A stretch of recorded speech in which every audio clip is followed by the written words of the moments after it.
Greetings po mga kababayan, harino man sa mga oras neto, sama kayo naroroon, kayo ay nasa mabuting kalagayan.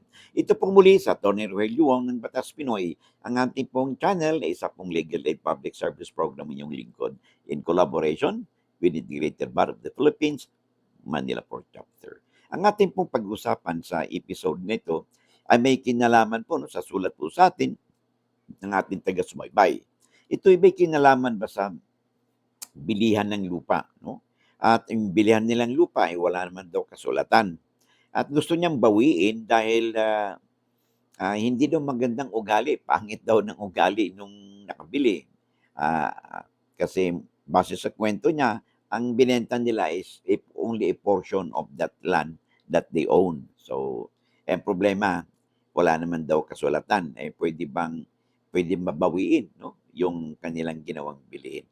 Yung bilihan. Yun po ang ating pag-usapan, no? Sa episode nito. Pero bago po nun, kung hindi pa kayo napag-subscribe, no? Sa ating channel, o hindi pa kayo napag-follow sa Facebook channel po natin, sa account po natin doon, and if you find our videos interesting and informative, paki-hirit naman po, no?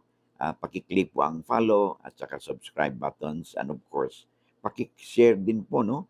Paki-like po ang ating mga videos upang sa ganon ay matulungan po ninyo ang inyong abang lingkod na mapalawig pa natin ang ating advokasya, na makapag-share po tayo, makapagbigay po tayo ng legal na impormasyon o kaalaman sa ating mga kababayan. It could be you or your relatives, your friends, your neighbors, no? Or your acquaintances lang po ninyo upang sila din ay may mapulot at makinabang din sila sa ating mga pinag-usapan.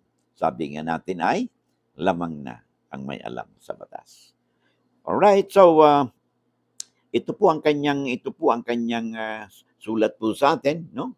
Allow me to ang kanya pong username is si Elio Yanas. Okay.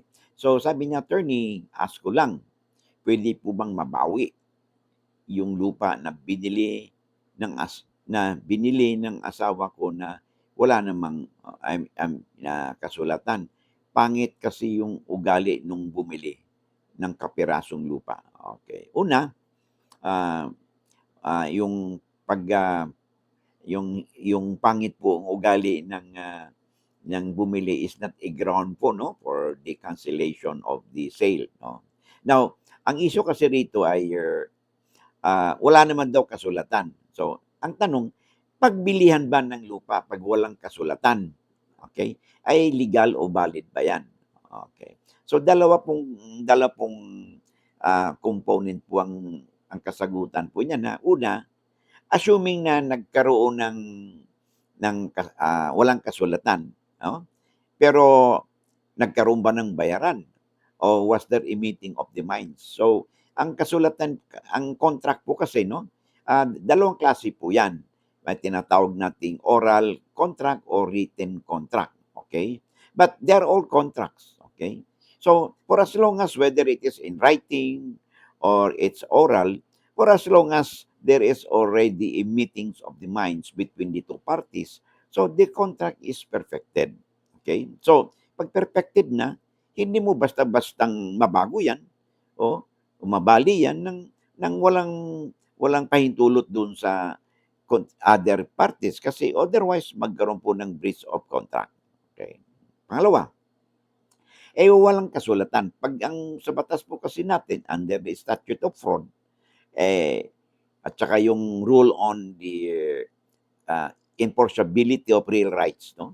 Kailangan po, lalo tungkol sa lupa, ay lahat po ng conveyances sa lupa, it should be in a public instrument. Ano bang ibig sabihin ng public instrument?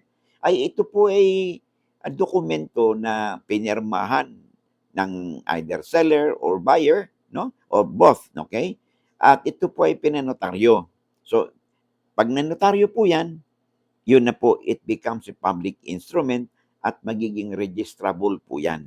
So tatanggapin po yan ng Register of Deeds, ng Assessor's Office, at saka sa BIR kasi notaryado, public instrument po yan. So if it is not in writing, okay, while the contract could be valid between the parties as private contract, it cannot be registered, it cannot be enforced kasi hindi po siya in a public instrument. Okay? Ngayon, but there is a way na mapatunayan na kahit na walang kasulatan, no, that could pave the way para po magkaroon po siya ng kasulatan. Halimbawa, may pruweba naman na nagkaroon na ng bayaran, nagbayad na. In short, there's already a either partial or complete performance, no, on the part of the buyer. Kasi nagbayad na siya eh. So, if mayroon siyang katibayan o resibo na nagpapatunay na nagkaroon ng bayaran. So in short, there was already a performance on the part of the buyer. So based on this, no, he can go to court, the buyer can go to court and compel the seller to execute a deed of sale, no? Kasi meron ng performance, partial performance. So hindi na po applicable dito yung statute of fraud because there was already a partial performance, nagkaroon na ng bayad in fact. So obligado ngayon yung si seller na mag-execute ah, ng ah, ng deed of sale. Okay? Ngayon, dahil sa hindi dahil ayaw naman ng bawiin nila because pangit ang ugali, that is not a ground. Alis na lang kung hindi kayo magkakasundo, katulad niyang, porsyon na ng lupa ang inyong nabili. So, what you can do is, kausapin po ninyo si buyer. Okay, balik niyo yung naibayad niyang pera. Okay? And then, pag naibalik na, o di magpirma kayo ng kasulatan, punta kayo sa barangay na sa katunayan, ay hindi na tinuloy yung bilihan na cancel na at pumapayag naman ng bawat isa at binalik niya na yung pera. So pag nagpirmahan kayong dalawa doon sa barangay, okay, o before a notary public, ay mas maganda.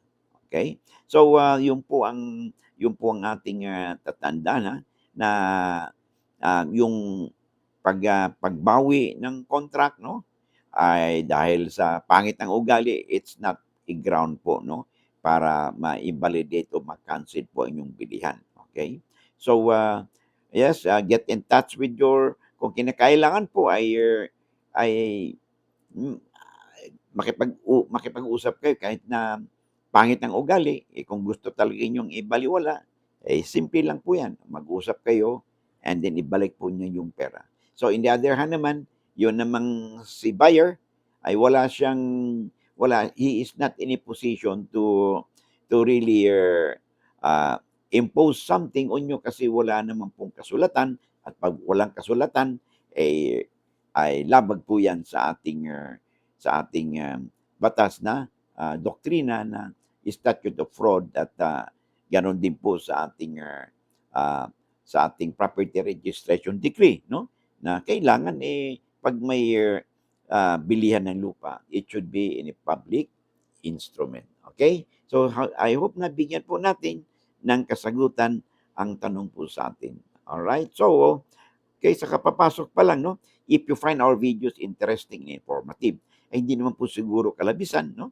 Pag ako po'y humirit po sa inyo na isang subscribe, share, at saka like buttons po natin upang sa ganun matulungan po ninyo ang inyong abang lingkod na mapalawig pa natin ang ating advokasya na mapagbigay po tayo ng legal informasyon sa ating mga kabayan, and they could be your friends, your relatives, or your neighbors, no? Upang sila din, no, ay may mapulot at may matutunan din po sila, no, sa mga pinag-usapan po natin. Sabi nga natin, lamang na ang may alam sa batas. And pakiclick din po yung notification bell upang sa ganon, pag meron po tayo mga updates, you'll be notified at wala po kayong mamimiss na mga episode. Maraming salamat and I hope to see you again in the next video po natin. Bye-bye.